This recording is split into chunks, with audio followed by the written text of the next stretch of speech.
Welcome back, everyone. This is Mr. Brain, your friendly neighborhood gaming dad, here with another video. And Island Raid matchmaking has successfully completed.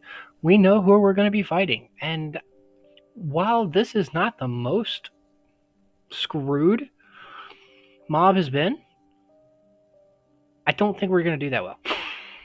I'll just come out and say it. We're going to fight, and I've already set my time aside to be able to stream for all 4 nights of Island Raid. So I'm definitely going to be here for all 4 nights. But I think this will be interesting considering, because let's just be honest, why are you here? We're in G3. You belong here or here. You don't belong down here in the realm of the... No, it's pick an eye.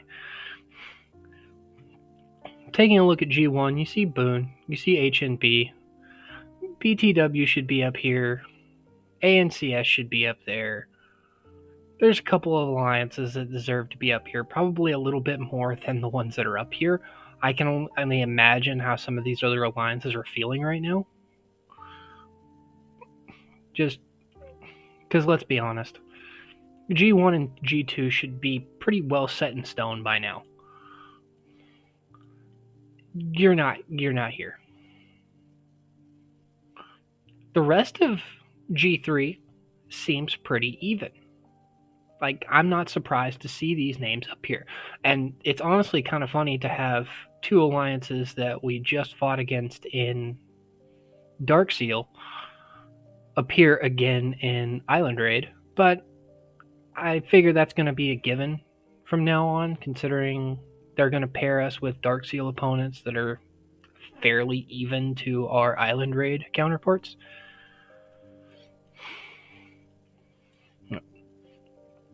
So it's basically going to be between Boone and HNB and whoever decides to ally with them. This one will be an interesting watch. ANCS is going to do very well in here. I imagine the 3 Fox alliances are going to team up, and if they get any additional help, I think they can give ANCS some trouble, but I don't know if they'll be able to give them more than that. Again, another one that'll be interesting to watch. G3, if BTW finds 1 ally, that this island is pretty much decided. Even without an ally, I think they can manage pretty well on their own. It'll basically come down to building quickly and trying to hold a defense for whoever decides to ally with each other. Now, granted, I'm making this video about an hour after reset, so I have not seen any alliances be made yet. This is a lot of 90s in one G4. The spenders down in the 90s are just ridiculous. Continuing on, we have away from the 90s into a more reasonable G5 here. Some alliances that I've seen before that I know will do fairly well. I mean, we've already seen Duff in action. Ankleon, whatever you were doing in Darkseal, do it again here, and I think you'll have a lot of fun. G6, again, this one makes sense. RPG is a lot lower than I expected, but I assume that's due to them shedding a few of their members and moving to different regions. And then if you come down here to G8, you'll see DBN, after Captain Tony and Shy have moved away, are knocked down to G8. They still want to be their own alliance just as much as we want to be our own alliance.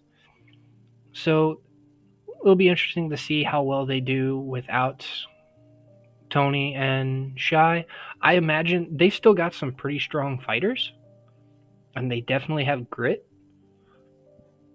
But I don't know how well that's going to carry them. I wish them the best of luck, because they have potential down here. But all in all, there's a couple of really strong mismatches, but I feel like this matchmaking may have been a bit better. at least a step in the right direction anyway. Because only having one alliance down here in G3 that doesn't belong is a lot better than how it's been. Because ANCS, HNB, and Boone have all been down in G3 before, and that just doesn't make sense. Now get BTW back up in G1 and G2, and the world is right. As for the rules, don't think anything's changed. I at least haven't gotten any notification in Discord or in mail that any of the rules are changing.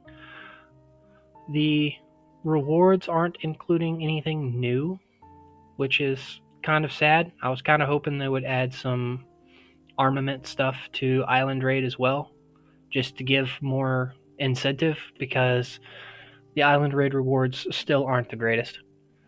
Rank 1 Alliance, everybody getting 8 legendary fragments is just kind of minor for an event that's taking its toll for an entire 4 days. Well, 3 days or less, depending on how the matchmaking goes. And you can get some better rewards for enemy kills, but let's be honest, the whales are getting those. The spenders are getting those. But all in all, I think this will be interesting. I will be here from about this time for at least 3 hours. As you can see, it's about an hour past reset now. From about 1:30 on till about 4:30, I will be streaming every night. I have to give time for my kids to go to sleep and all that. But I will stream all 4 nights for about 3 hours, watching things unfold. I'll start each video the same way I did with the last set, by giving an update on how all the regions are doing, and my thoughts on how things will proceed. What are you doing all the way out here? And we'll move on and just go through the stream. Come in, ask questions. If you're curious on how higher regions handle their island raids, feel free to drop by and see how we're doing. Ask your questions. But with that, I'll leave this video short. If you have any questions, leave them in the comments below. And with that, this is Mr. Rain, your friendly neighborhood gaming dad, signing off.